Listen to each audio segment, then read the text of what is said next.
Hello, everybody.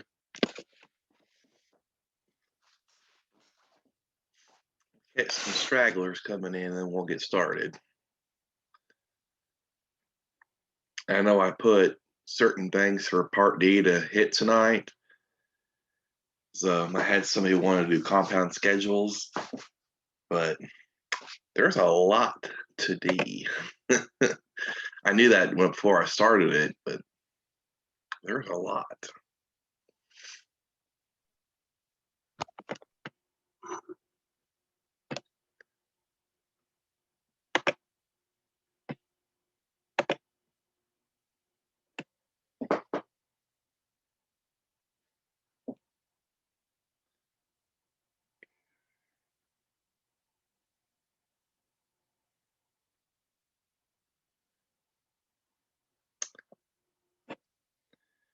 I know I say it a lot, but I really do appreciate y'all spending your time with me and hanging out with me. I really do appreciate it.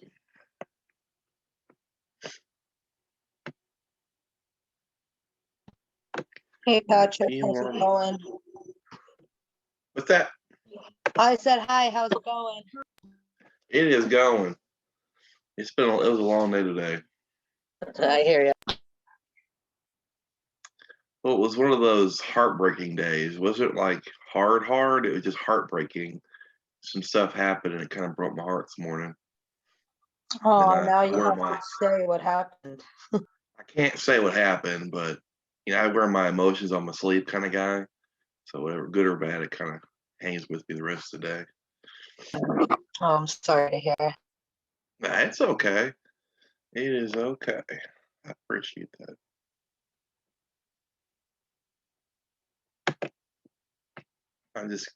I feel terrible, like I'm counting the days for this summer. But at this point in my school year, it's kind of hard to get anything going. And then I'm so close to the end for my hours. It's like, what can I count now? Start reading articles if you need indirect. I got tons of research stuff. I count every little thing I can think of for the research article thing. I know, I did the same.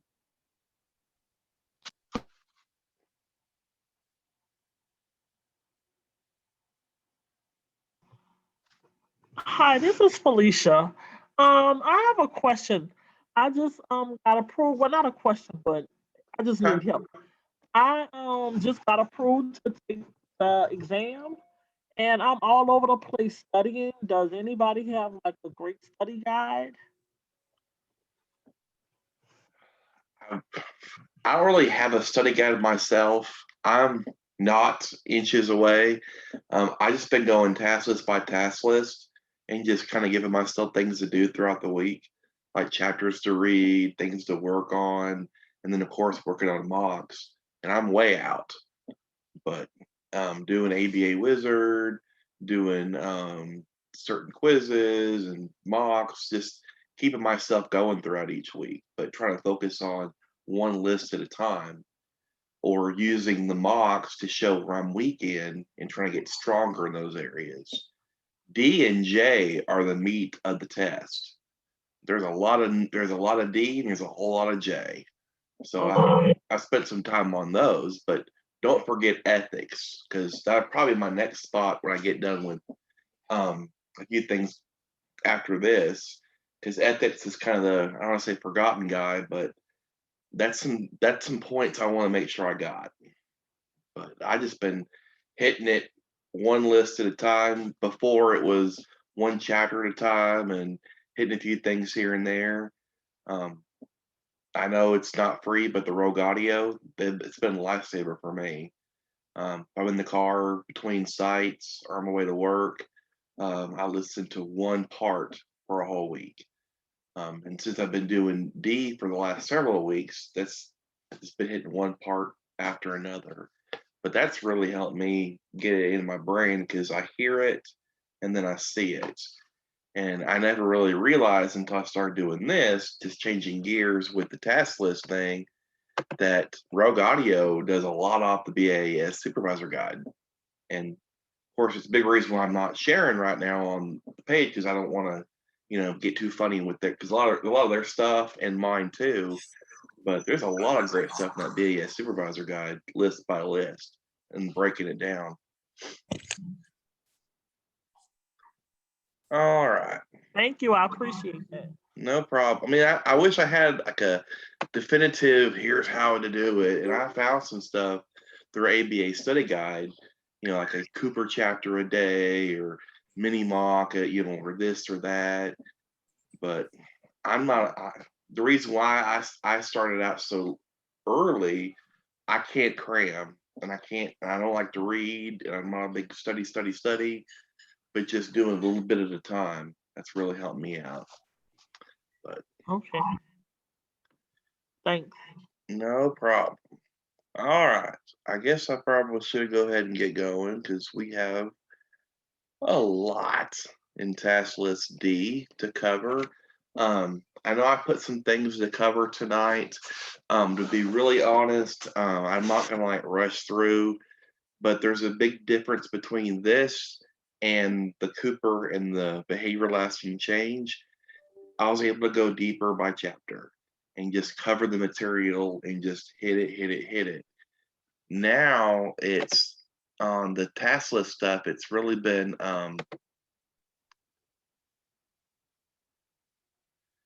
there's a list that has the task list, what chapter it's covered in. Yes, there is, but it's for Cooper, the second edition.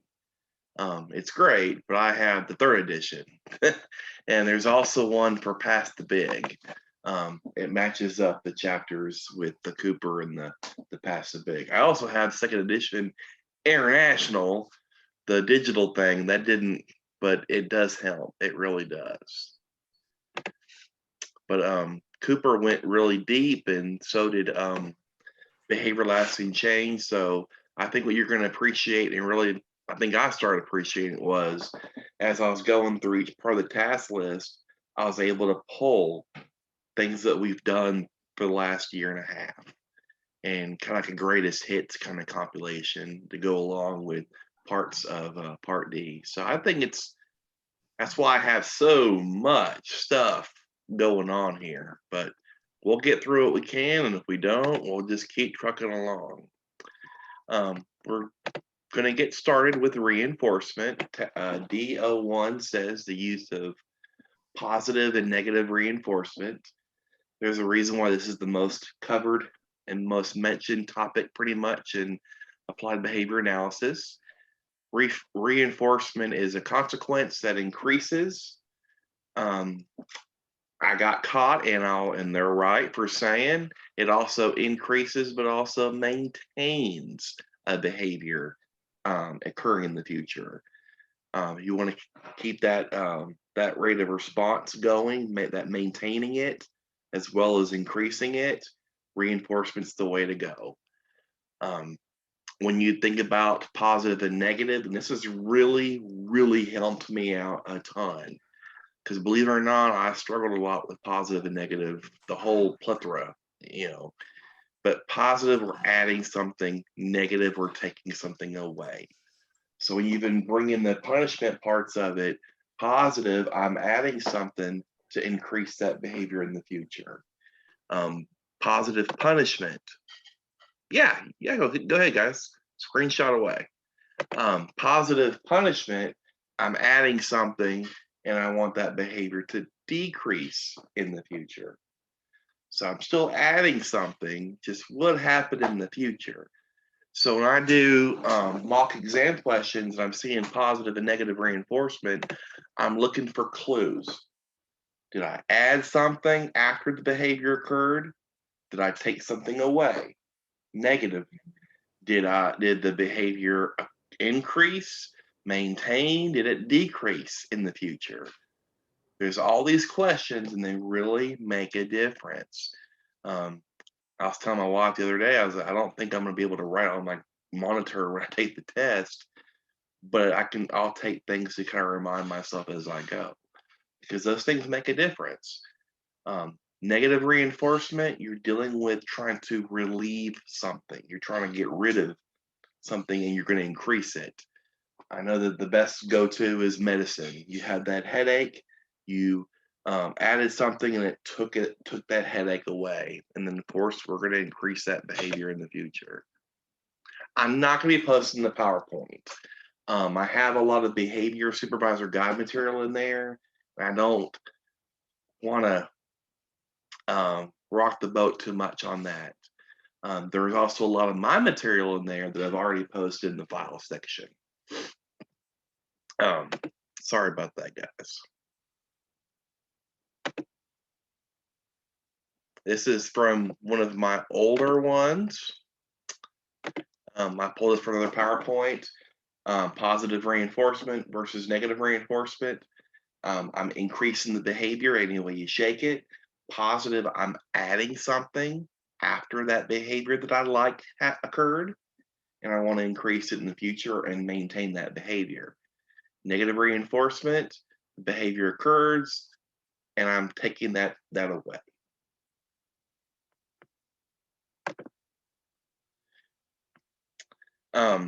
This is one of my slides from several things I've done. My reinforcement thing from work and a few other things too. So this is also in one of the things in the file section too. This is pretty much straight from Cooper right here. Positive reinforcement, we're adding something. Negative reinforcement, we're trying to take away that aversive something. Both ends we're increasing in the future. I know it's kind of sounds, the wording is kind of weird. Involves an increase of responding as a function contingent presentation of a stimulus. Basically, we added something and the behavior increase and maintain the future.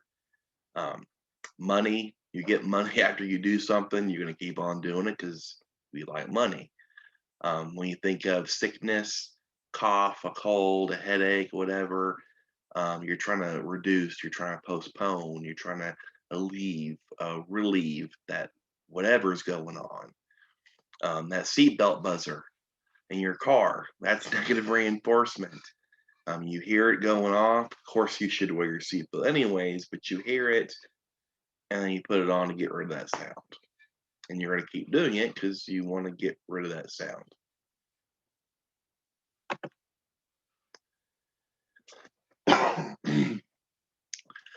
Schedules of reinforcement is part D02. I had somebody who wanted to go over the compound schedule, so we may rehash that. Just giving you guys heads up. This slide is from the Behavior Supervisor Guide. I took some of the spots. Definitely feel free to snapshot it. We've talked about fixed ratios and fixed intervals in the book study before. The fixed ratio is associated with that break and run. We had that break and responding where it levels off, and then the increase. And I wanted to show that on the blue line, the FR schedule, because it shows, we have that break, and then responding increases, break and run. And then we have our fixed interval. We have that can't think of the word here. But we have the increasing rate toward the end of the interval approaches, and they both have the post reinforcement pause. They both have that break at the beginning, and then reinforcement increases toward the end. Yeah, my brain just can't get the word out. And I know it's kind of cheesy. I know I heard it from Rogue, but when I think of scallop, I think of fixed interval. And I do the fish, FISH. That makes me think about scallop. For some reason, I've plugged in now that my brain has just adopted that FR and FI is associated with post reinforcement pause.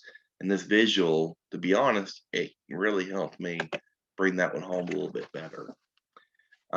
Fixed is a set requirement.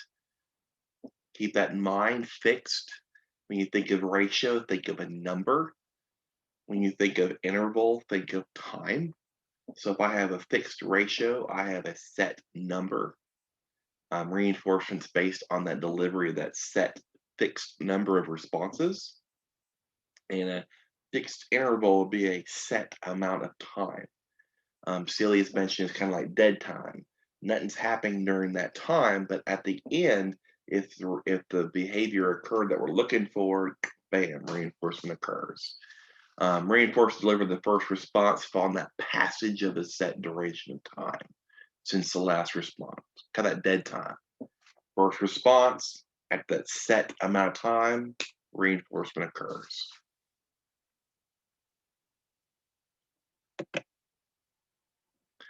When we think of variable, kind of an average, we're varying the responses. So let's bring it back together. Variable is varied. Average ratio is a number. So we have an average number of responses that varies. And then we put variable with interval. We said interval means time. So a average varying amount of time response occurs. When I think now of VR, I think of the keeping hope alive. You don't quite know when reinforcement's coming. If it's on an average of 60 responses, it could be 1, it could be 60, it could be 20, it could be 10. You don't know when it's coming. Hope is alive for that payoff, for that large amount of responding. So we have that steady high rate of response of responding because we don't know when reinforcement's coming. I'm really starting to be sold on that because I like that not knowing when it's coming and that steady state going versus fixed number, the traditional, you got 5, bam, here we go, but we still had that pause. Just my thing. The variable ratio does have a high rate, steady of responding, just like the red line shows. That's why it's sloped the way it is, because you don't know when it's coming. Variable interval, that variable time, that average amount of time. Reinforcement for the first occurrence, first correct response following the elapse of a variable duration, an average or a varied duration of time occurring in a random, unpredictable order. It produces a stable rate of responding. Not as high as the VR, if you look at the visual, but we do have a steady state of responding. We just don't know when it's coming. We don't know when reinforcement's on the way, which is a main reason why they're more resistant to extinction. You just don't know when reinforcement's coming. It's set on that average amount of responses or average amount of time. Am I going too fast, too slow? Please, please don't be afraid.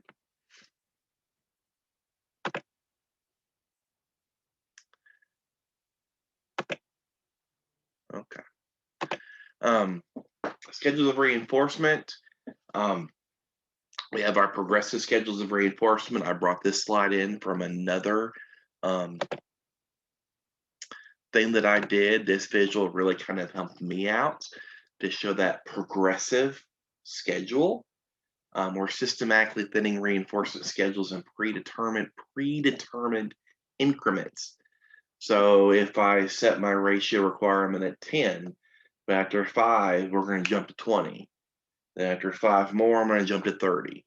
I'm moving my requirement, but after so many reinforcers, and we're just moving it up. Ratio requirements increase in value in a series of steps from one ratio to the next until the ratio becomes so high they stop responding. And I could see that. We got 10. You got 5. We're doing great. Let's keep raising the stakes. And finally, we raise the stakes too high, and they're like, you know what? I'm done. That's it. That does make a lot of sense. We have compound schedules of reinforcement. The BAS Supervisor Guide breaks them into 2 ways of looking at it: successive and simultaneous. This has really helped me out, so I really liked and appreciated when they brought this up. Successive are, we have one schedule and then the next, versus simultaneous, there are 2 schedules and they're happening at the same time. That's why we have concurrent. That's why concurrent is with matching law, because they are at the same time. So which one has the better reinforcement, the better quality of work, or the better amount of work you're willing to do to get that reinforcement? Concurrent, they're at the same time. Alternative, we have that ratio or an interval. I know the car warranty probably isn't the best example, but it does help me. You can drive your car for 30,000 miles, or some or 2 years. They have either or. If you want to bring that to a factory plant, the worker can work. He can spit out how many units for his quota, or his bonus, or whatever, or he can work so many hours, so much amount of time. And then you pull in conjunctive, it's both. We have to do the ratio and the interval together for reinforcement to occur. These are simultaneous schedules. They're happening at the same time. And we choose the one that's more reinforcing. This, concurrent, which one's more reinforcing? Matching law. And then alternative, same thing. Which one's more reinforcing? That ratio or interval. And the conjunctive, we don't really have a choice. We're doing them both. Successive, this is where, behavior contrast ties in with multiple. We have one schedule, and then the next one occurs. The age-long battle of the teacher versus the parent versus the teacher. You need to do this, you need to do this, and the back and forth. Those are 2 different schedules. Those are successive schedules. Something happens at home, and then we have a contrast at school. So it happens at school, we have a contrast at home. Blended families, my house schedule. I have one schedule. His mom has one schedule. We have multiple schedules. Contrasts do occur. It's not that behavior is more reinforced here or more or we don't care over there. It's just the way the schedules are lined up.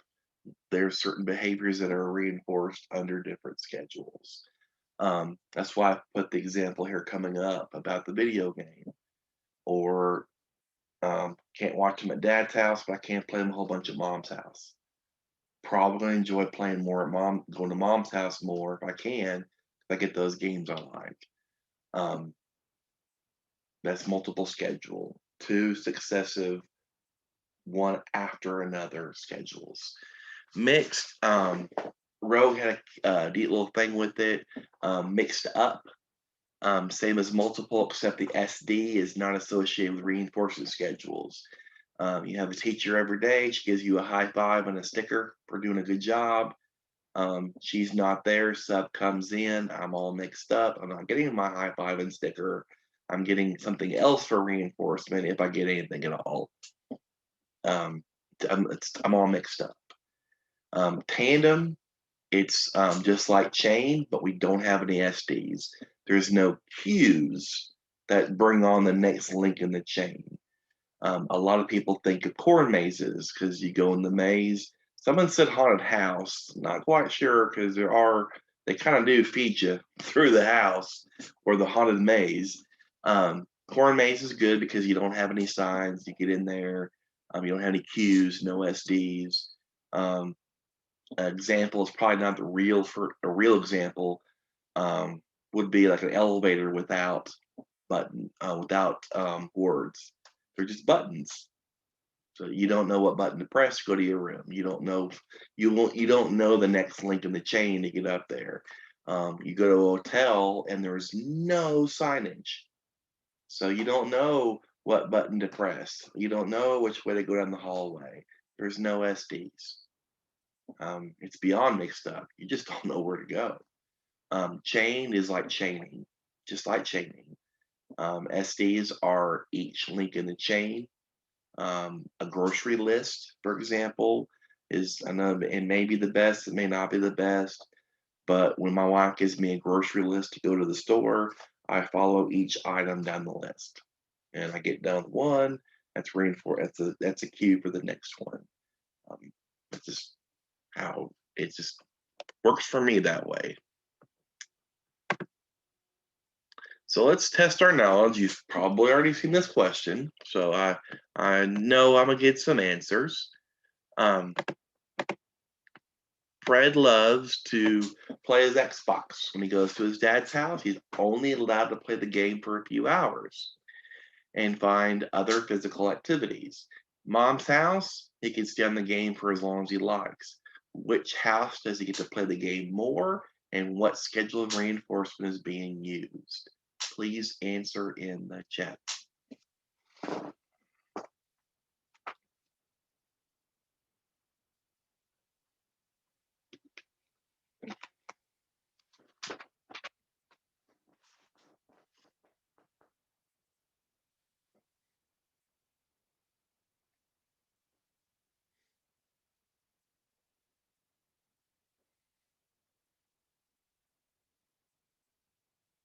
Loving these answers, loving them.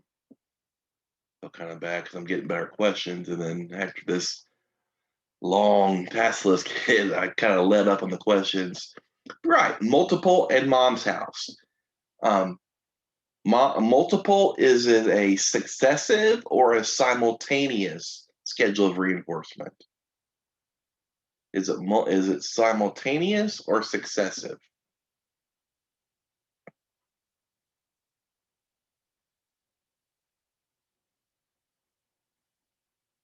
Right. And that's the big clue here that helped us figure out multiple. Dad's house is one schedule, then he goes to mom's next schedule. Then he goes back to dad's next schedule. They're successive. So our real choices here would be concurrent or multiple, but since we have a successive schedule of reinforcement, C, multiple is our answer. Great job, guys. Here's another question I posted on the Rockin' page. Sarah's going to the grocery store to pick up some items for the house. She made a list of all the necessary items she'll need to pick up at the store. When she's at the store, she looks for each item as it is written on the list. Then she goes to the house and unloads the groceries. What schedule of reinforcement is being used?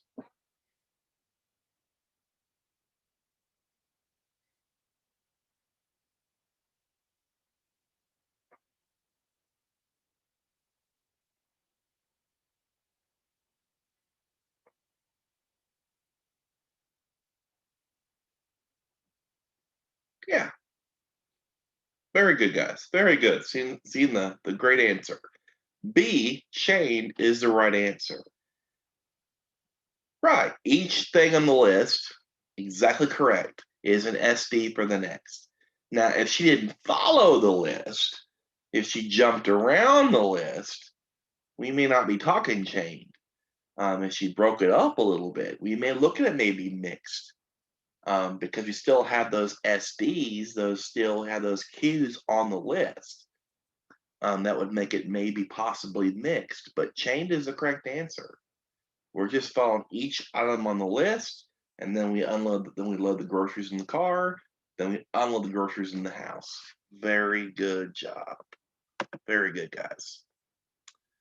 All right. Let's dive into prompts, and let's see where life takes us tonight. I don't know how far we're going to get, but we're going to get as far as we can. This is probably an easy question here, and I'm not going to fool anybody. But what are the two main types of prompts?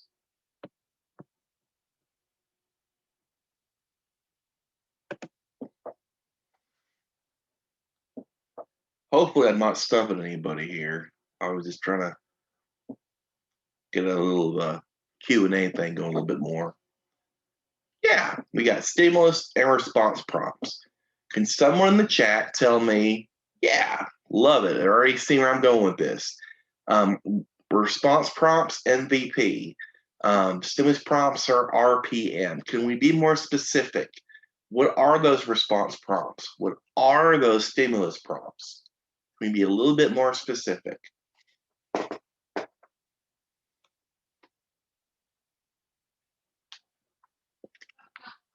Love it. Love it. Yes.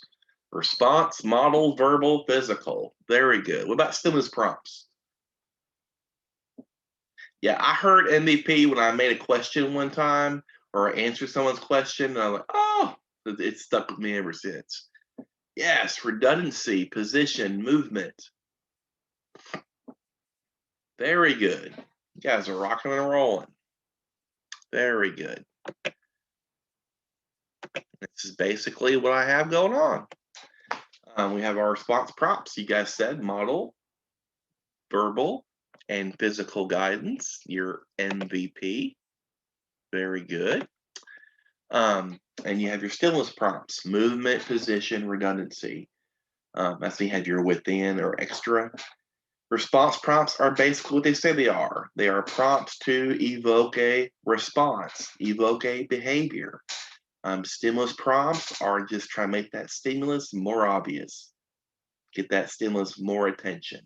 Those are your main differences, which is why I had a little fun with one of my questions. Response prompt, we just said it, you guys told me. Response prompts are divided into response and stimulus prompts. Response prompts have verbal instructions, we have modeling, and we have physical guidance. We are prompting a response. We are prompting a correct response. We are prompting a behavior. That really helps me out.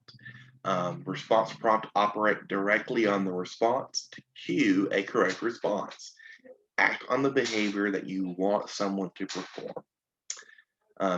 The question I have later on, the picture really brings it home, but verbal instructions, which breaks it down even more. It could be spoken words, it could be signs, it could be written instructions, it could be a visual schedule. These are instructions to prompt a skill the learner, better when the learner has a skill, but it's prompting that response. Modeling is a visual demonstration. If they can attend, then we can do that. We can teach imitation and all that beautiful stuff that goes with modeling. But modeling is we are showing them what we want them to do. Whether it's total task, whether it's imitation training, whatever it is, we are showing them what we want them to do, part or the entire task. Happens a lot in sports. Here's how I want you to do it. Your turn. Happens in school. Here's how we work it out. Your turn. I don't think do this is modeling. Physical guidance. This is, I don't know about y'all's world, but I think it's a little bit overused sometimes. We go straight to hand over hand. We go straight to that physical, full physical. When sometimes when verbal will do.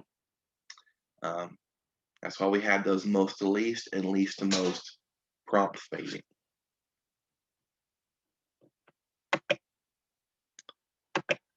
I didn't want to get too crazy. I'm just gonna. This is all through the ABA Visual Language book. It's also from a different presentation that I've had, so nothing should really be absolutely jumping out at us right now.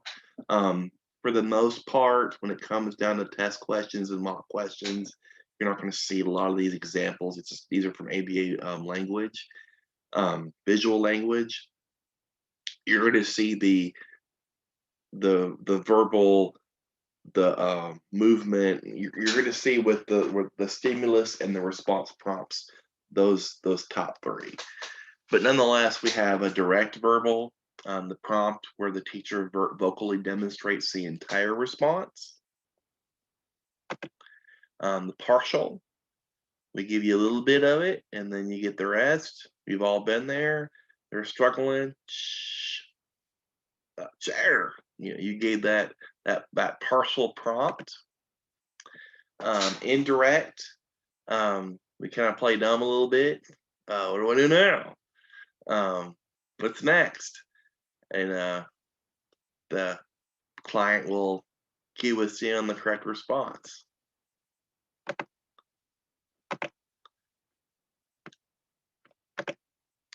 We have our response prompt fading according to the VA Supervisor Guide. Talks about most to least, least to most, and also talks about time delay. I had to use their example to kind of bring time delay home a little bit better for me, hopefully for you guys too. Most to least, there's been a lot of visuals out there. It starts with the greatest amount of prompting. And the greatest amount of prompting is going to be your full physical. It's going to be your physical prompts. And then you fade out to verbal. And then least to most is the opposite. We give the verbal prompt, then we that modeled verbal prompt, and then we work our way to graduated guidance. We work our way to the physical prompt. Most to least associated with airless learning. Can't really get it wrong if you're putting all this intrusive level of prompting in the beginning. It ensures a high degree of successful completion of the desired response throughout trials. Least to most kind of gives the learner a shot at it. Have that set amount of time where they can answer it, and then reinforcements offered. And then after incorrect response, try again, do over, some kind of prompt, but give the learner a fighting chance. Time delay, this procedure increases the delta from a stimulus presentation to the response prompt. What does that mean? I'm just going to go straight to the example. A picture of a car is presented to a child and asked to name the item. First, the stimulus is presented at the same time as the vocalization of the answer by the behavior analyst. So here's a picture of a car. What is this? And then after a 1 second delay, what is this? It is a, after each second passes, then we increase those prompts. There's a delay before I put in that prompt. That second delay.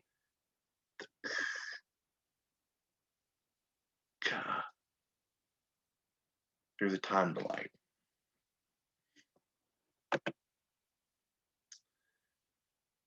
This kind of breaks it down even a little more. Picture, I think this is the same question. I did it twice. Sorry about that. A lot of slides. Can't believe I did it twice. Then we have our stimulus prompts. Positioning, movement, redundancy. BAS calls it, gives it AKA as pairing. I thought that was kind of interesting.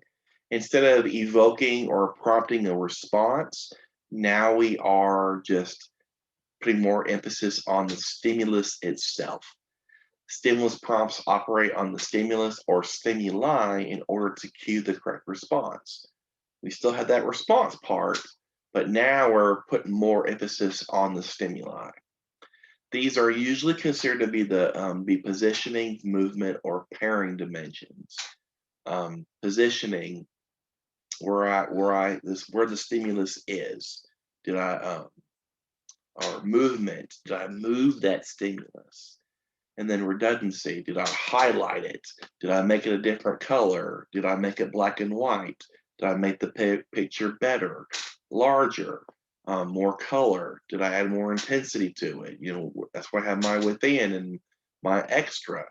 You know, I did something to that stimulus to make it more noticeable. That's redundancy. I add that sticker, I highlighted it, I underlined it, I enlarged it, I did something.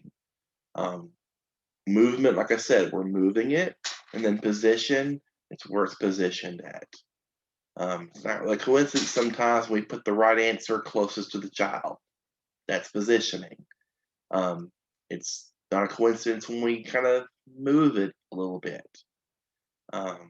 Also not a coincidence we tap the desk a little bit. Excuse me, to get their attention.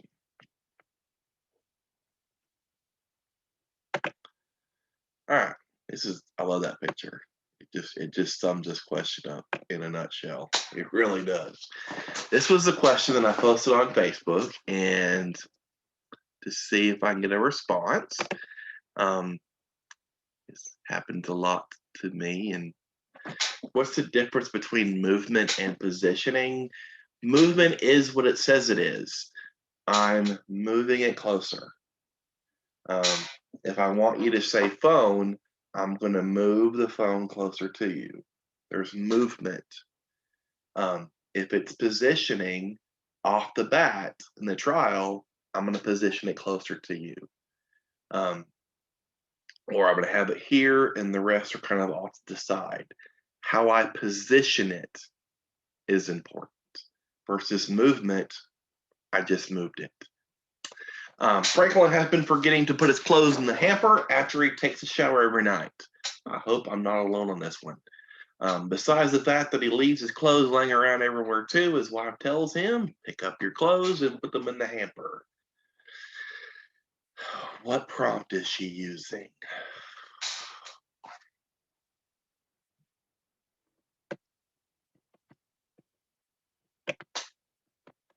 That's a great picture.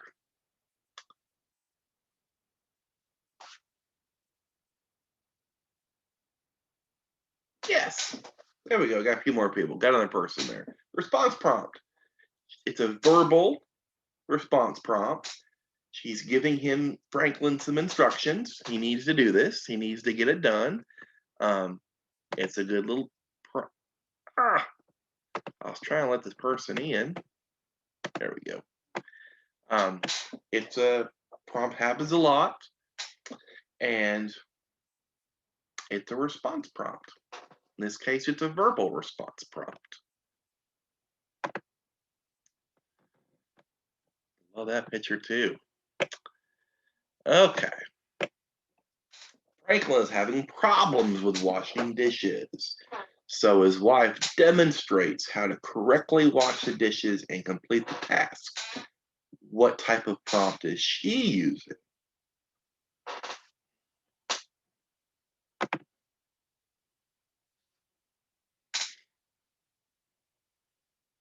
Yeah, very good, very good.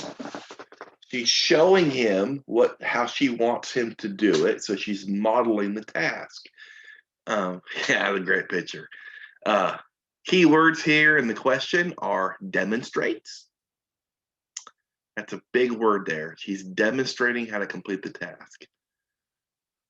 Yeah, I have a little fun with pictures, and you guys have probably noticed that a lot. Okay, now we have this bright neon open sign. What type of prompt is a bright neon light to tell customer store is open?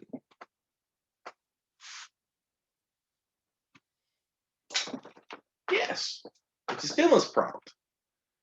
We are making that stimulus, the open sign, brighter and just flashier, and we're getting our attention.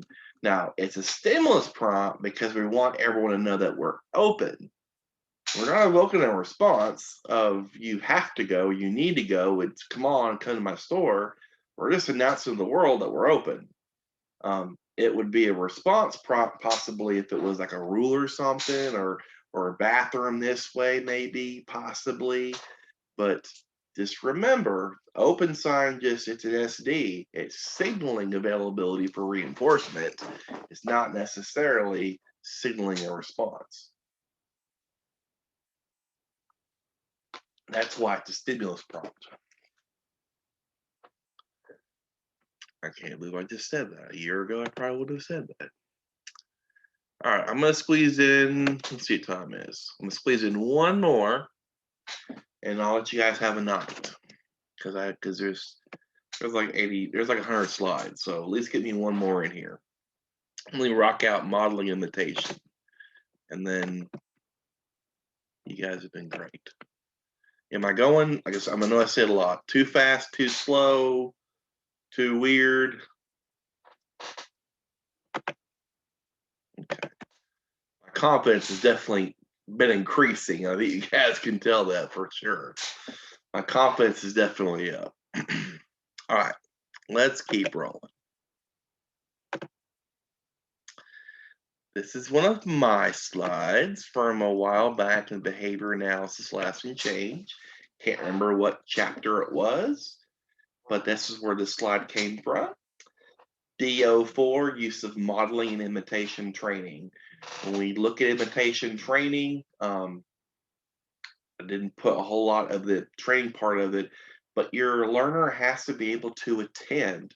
Can they sit? Can they put their hands here? Can they look? Can they pay attention? Can they attend? If they can't attend, then they can't learn through imitation, and they can't follow a model. So it's really important they have attending skills. Really, really important. Modeling is a behavior change strategy in which learners acquire new skills by imitating demonstrations of the skills by live or symbolic models. Like earlier, we had the model prompt from the response prompt. So we have a model. We're watching, we're seeing, and we're doing.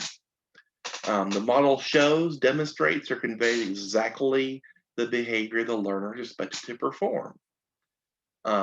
This is something my son and I have done when he was real little.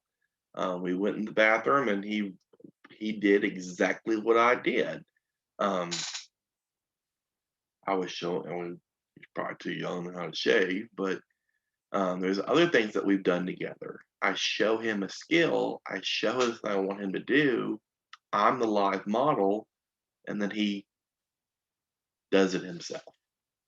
The father showing his son how to shave with a razor, a coach demonstrating how to perform a particular skill, or a symbolic model that depicts desired behavior. That picture icon, that photo, that video and audio, or mixed media presentation that illustrates depicted behavior. That video of that aerobics class, what you're supposed to do while they're doing it. That's a model. Reinforcement is given when the client approximates the action. Continued prompting and shaping are used to reinforce the correct imitation. This slide's really to kind of break it down to the planned and unplanned models. I've seen some test questions arrive when about particular skill building, and it really kind of looks at in the future, stop and think. If I want to learn a particular skill, there's a prearranged demonstration. An unplanned model is for whatever happened in that moment, I needed to do something and I watched and I learned. I really learned back a while back, we did the imitation modeling class, that observational behavior, observational whatever behavior um, is a step higher. I watched that person, and if they got reinforcement or they were punished, now I'm like, do I want to do that? I'm not going to do it if they got punished, and I'm probably going to do that if they got rewarded.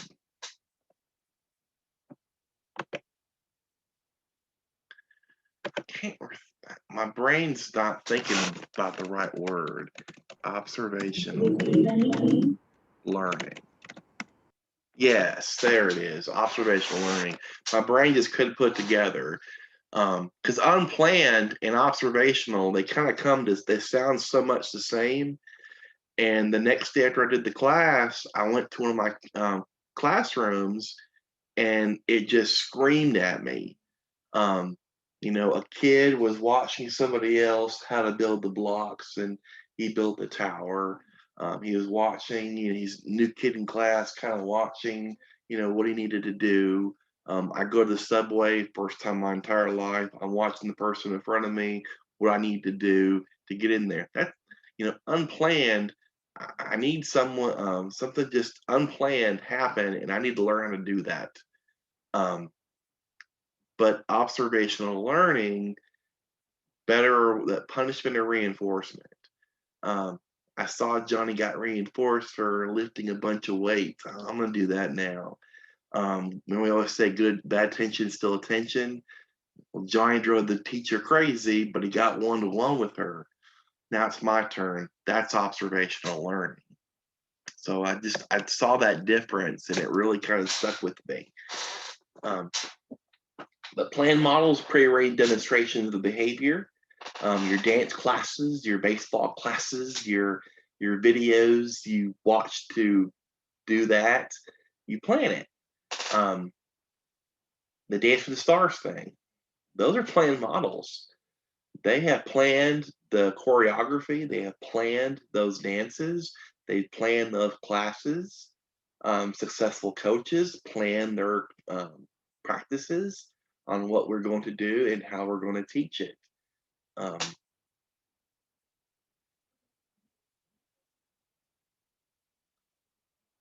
Yeah, that's unplanned. You don't know how to use the equipment, and you're going to watch somebody else. And it's not so much, like I said, it's not so much a reinforcement thing or a punishment thing. You just don't know how to use the equipment. So in that moment, the unplanned model, you need to get an idea how to use that equipment. Yeah. So I love these examples of planned and unplanned. Planned, we prearranged it, we planned it. If I'm doing a science lesson on volcanoes or whatever, I plan that lesson. I plan that demonstration. Unplanned, I didn't plan it. It just, in that moment, we need to learn how to do something. Imitation goes right with modeling. Like we said earlier, a model, presents that skill for the learner. Well, the learner imitates that skill. So that's where we have imitation. It's the other side of modeling. Experimental literature shows that individuals can acquire and maintain imitative behavior in the same fashion as they acquire and maintain their operant behaviors. With their consequences, right, guys? So if they can learn how to imitate, they can learn how to get learn their consequences. Reinforcement increases the occurrence of imitation. Of course, it does. If I'm reinforced, I'm going to do it again. That's just life.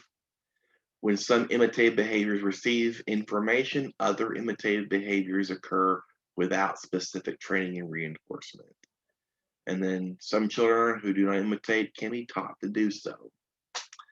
This is an acronym that I've seen people post it. It helped me out. FMIC, we need to have formal similarity. If how they did it is how I'm going to do it, I have to have a model. I need someone to show me how to do it. There need to be immediacy. That's what makes an imitation. Within that moment, within that time frame, how close, what's the temporal continuity, and then of course control relations.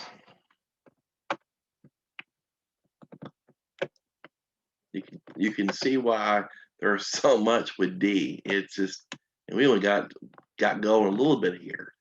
The criteria we just mentioned, FMIC. We have our formal similarity, like I said, how it's projected, that same mode, that same sense mode comes back to us, the imitator, that temporal relationship, that time. We don't want to have a lot of IRC. We definitely don't want to have a lot of latency. Just a lot of things happening right there. Okay. I'm going to probably stop right here at shaping because we have a long journey to go and there's no rush to get there. Like I said, I'm not just going to share it. Hold on a second.